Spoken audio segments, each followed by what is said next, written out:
And good morning to you, friends and, I don't know, shapeshifters, I guess, because we're losing weight, right? This morning I want to talk a little bit about cholesterol. I've been doing an awful lot of research on it. Okay, so it turns out cholesterol, unless you're genetically prone to really high cholesterol and everything else, this is actually more of a generalized idea of how this stuff works.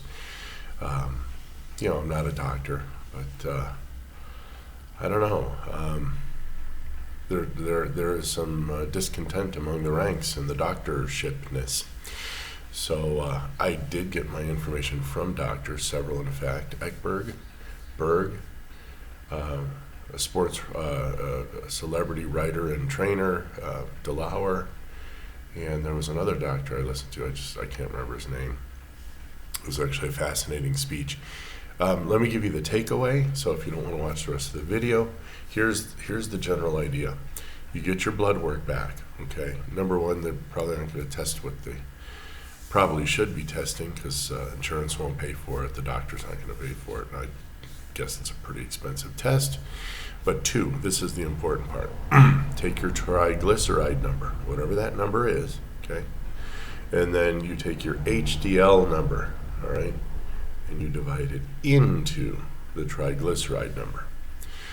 If that number is 1 to 1.5 or even less, like 0.9, 0.8, you're in most likely really good shape as it goes for coronary events or strokes, all right? So divide the HDL, okay, into your triglyceride numbers. So kind of think of a T. Triglycerides, and you divide the HDL into the triglycerides. So make the letter T with your hand. I guess it looks kind of like an H, right? I'm just trying to find a way to make this happy for you. See that H? Maybe it might be backwards. If it's backwards, do it with the other hand. So you have an H and a pointer to the T. So you divide the HDL into the triglycerides. And that number has to be about 1, not higher than 2. If it's higher than 2, and if it's even higher than 4 or 5 or 6, you are in trouble. Get that dealt with. Now, what would my solution be? What was Berg's solution? What's Eckberg's solution? What's this other doctor's even solution? He said, number one, don't worry about your LDL because the liver makes that. So, and again, I prefaced the only time you really should be worried about your cholesterol in general. If you have a family tendency to have this stuff called hypercholesterolemia, all right? So definitely get that looked at. But the only way to get these guys back in balance, normally your triglycerides are going to be really high and your HDL is going to be really low, all right? The only way to drive this down and drive this back up to meet at 1 is to go low carb, all right? How low? Go low carb for a while and then get your blood work and find out. And if it's still not where you need to be, go lower carb, okay? Immediately stop with the added sugars. Second, stop with the grains, all right? Stop with the frankenfoods.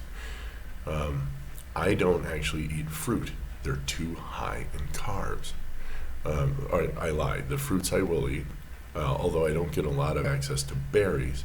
Strawberries I get access to, and blueberries from time to time. But I don't eat a lot of those. They're actually pretty high.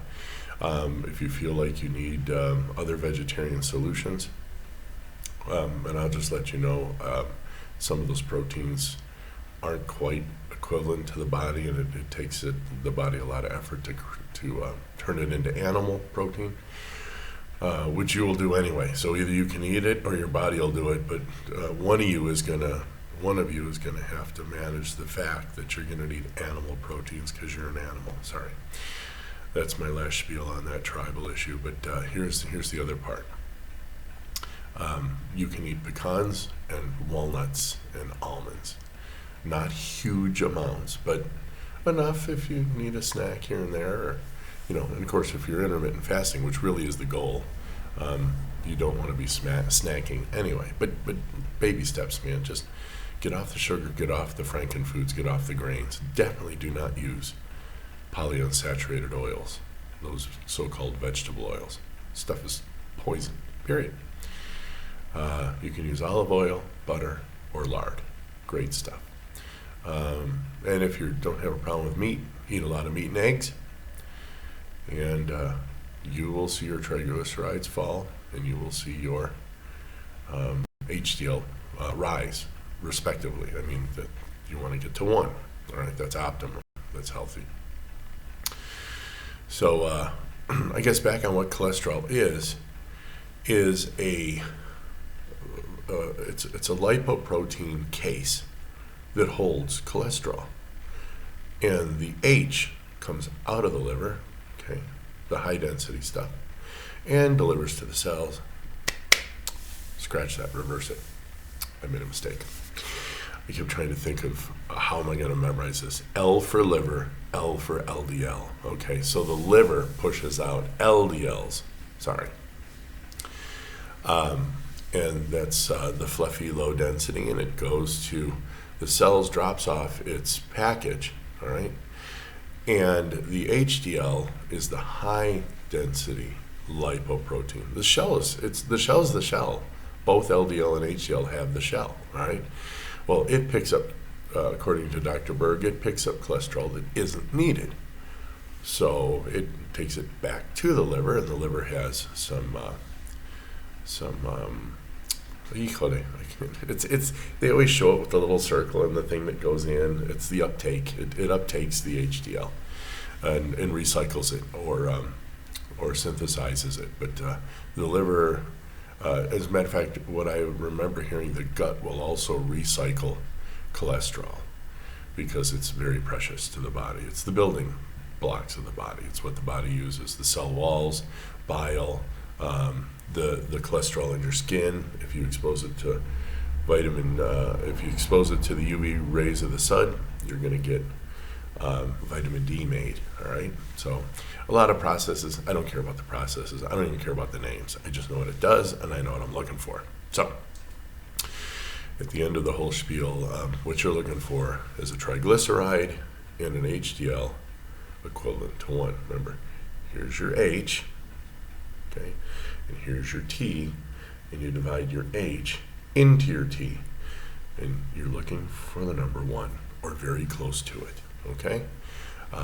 And just a quick end here, what am I going to eat today? I just have this craving, and I do get cravings, but for like different kinds of meats, and maybe a salad with a specific, like cauliflower or broccoli. Of course, I never, ever crave broccoli or cauliflower, but I'll eat them. But I'm craving a big beef rib today. So I asked the second daughter, she wants it too, so we're going to go ahead and make that up today. Probably make myself another frittata, about 4 eggs. And I really do want to eat Cena. I used to like eating Cena, but if I'm not hungry, I just don't eat. Why? If you're not hungry, don't eat. And it doesn't put you off. You just kind of sit there and you smell the food, and it's like, neat, but I'm not hungry.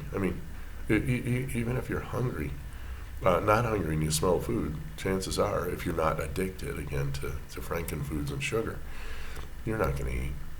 That's what I found after almost 7 months in this gig. I think I got, I'm about half a week or so, maybe a week to my 7-monthly anniversary here on this crazy keto, carnivore, ketovore, low carb, high fat diet. Intermittent fasting, definitely. All right, we'll talk to you guys soon. Bye.